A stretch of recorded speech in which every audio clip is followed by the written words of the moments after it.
নমস্কার, আমি সুপর্ণা। আজকে আবার আরেকটা রেসিপি নিয়ে চলে এসেছি। আজকে আমি একটা অনেক পুরনো রান্না আপনাদেরকে দেখাবো। হয়তো আপনারাও বানিয়ে খেয়েছেন। সেটা হচ্ছে কুমড়ো পাতা পাতুরি। সেটা কিভাবে বানাবো সেটা আপনারা দেখবেন। এটা একটা ডাল দিয়ে বানাবো কুমড়ো পাতার মধ্যে। তো রেসিপিটা খুবই সুন্দর, একদম একটু অন্য ধরনের। তো সব রকমই তো রান্না করি, তো ভাবলাম একবার আপনাদেরকে একটা ভেজ সুন্দর আইটেম করে দেখাই। তো আপনারা পুরো রেসিপিটা দেখবেন। আর আমার একটা ইউটিউব চ্যানেল আছে, শেফ সুপর্ণা কার্কি, সেটাতে আপনারা প্লিজ যাবেন, সেটা সাবস্ক্রাইব করবেন, লাইক কমেন্ট করবেন।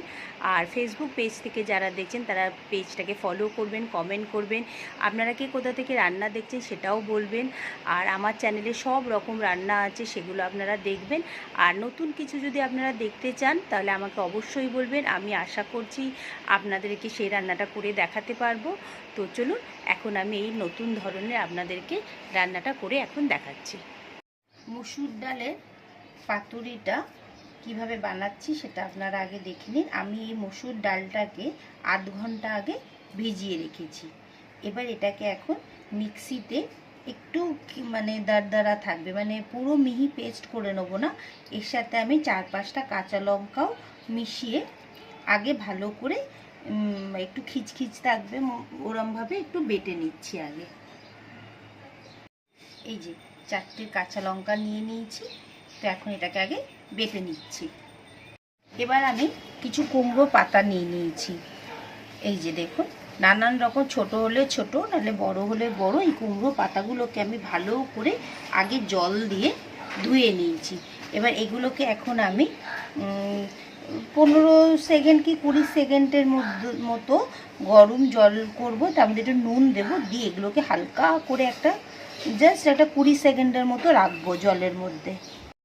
এবার দেখুন, আমি এখানে জলটা বসিয়ে দিয়েছি। এই অল্প একটু নুন দিয়ে দিলাম। আগে জলটা একটু গরম হোক, তারপরে আমি কুমড়ো পাতাগুলো এর মধ্যে দেবো। এবার দেখুন, জলটা হালকা হালকা গরম হয়ে গেছে। এখন আমি এই পাতাগুলোকে দিয়ে দিচ্ছি। দিয়ে একটা কোনো চামচ দিয়ে একটুখানি এটাকে জলের মধ্যে জাস্ট ডুবিয়ে দিচ্ছি। এই যে এইভাবে ডুবিয়ে দিলাম। বেশিক্ষণ কিন্তু রাখবো না, হ্যাঁ, জাস্ট 20 সেকেন্ডের মতো রাখবো।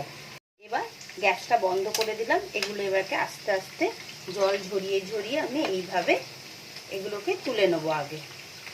এইভাবে আগে প্লেটের মধ্যে তুলে নিচ্ছি। এবার দেখুন, আমি একদম ফ্রিজ থেকে একটু ঠান্ডা জল বার করে এনেছি। এনে এগুলোকে এর মধ্যে এখন একটুখানি জাস্ট ওই যে একদম 20 সেকেন্ডের মতো একটুখানি এরমভাবে ভিজিয়ে দিচ্ছি।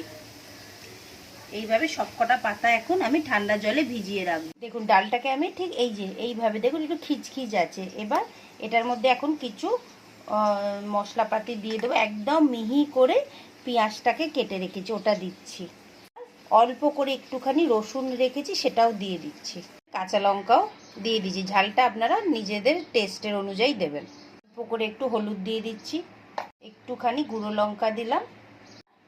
টেস্ট অনুযায়ী নুনটা দেবেন। আগে আমি মেখে নেবো, তারপর যদি মনে হয় যে না নুনটা কম আছে তখন আবার দেবো। আর অল্প একটুখানি আদা কুচো রেখে দিয়েছি, সেটাও দিয়ে দিলাম। দিয়ে এবার প্রত্যেকটা জিনিসকে ভালো করে মেখে নিচ্ছি। অল্প করে আমি একটু চিনিও দিয়ে দিলাম এর মধ্যে। এবার দেখুন, আমি একটা পাতা আগে নিয়ে নিলাম। এইভাবে পাতাটাকে নেব। নিয়ে একটা চামচে করে বা হাতে করেও দিতে পারেন। এই যে এইভাবে আগে একটুখানি দিলাম, দিয়ে আবার ফোল্ড করলাম, করে আবার এরম উপরটা দিলাম, আবার ফোল্ড করলাম, করে আবার একটু অল্প করে দিলাম। দিয়ে এবার জিনিসটাকে এইভাবে হাতে করে একটুখানি ধরে এই যে এইভাবে তৈরি করতে হবে। গা থেকে একটু বেরোলে কোনো অসুবিধা নেই। এইভাবে ওপরটা আমরা বড়াটা এরমভাবে দিয়ে দেবো। এরমভাবে আমি এখন, আর ছোট হলে দুটো পাতা একসাথে করে নেবেন। এখন দেখুন, আমি সর্ষের তেল নিয়ে নিয়েছি। এটা কিন্তু সর্ষের তেলেই ভাজা হবে। তেলটা ভালো করে গরম করে নিয়েছি।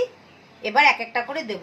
এই যে দেখুন, এই যে এইভাবে বানিয়ে নিয়েছি। নিয়ে এবারে তেলের মধ্যে আস্তে করে দিয়ে দেবো। এই যে দেখুন, আমার 5খানা দেওয়ার জায়গা হয়েছে। এখন এগুলোকে একদম ভালো করে হাই ফ্লেমে এপাট ওপাট করে আমরা একদম লাল করে ভাজা করে নেব। এবার এক পিঠ ভাজা হয়ে গেছে, আমি আর এক পিঠ এই যে দেখুন একদম লাল করে হয়ে যাচ্ছে। এইভাবেই এখন প্রত্যেক কটাকে আমি এইভাবে উল্টে দিচ্ছি। এই যে দেখুন প্রত্যেকগুলোকে উল্টে দিয়েছি। এইভাবেও উল্টো দিকটাও আমি লাল করে একদম ভাজা করে নেব।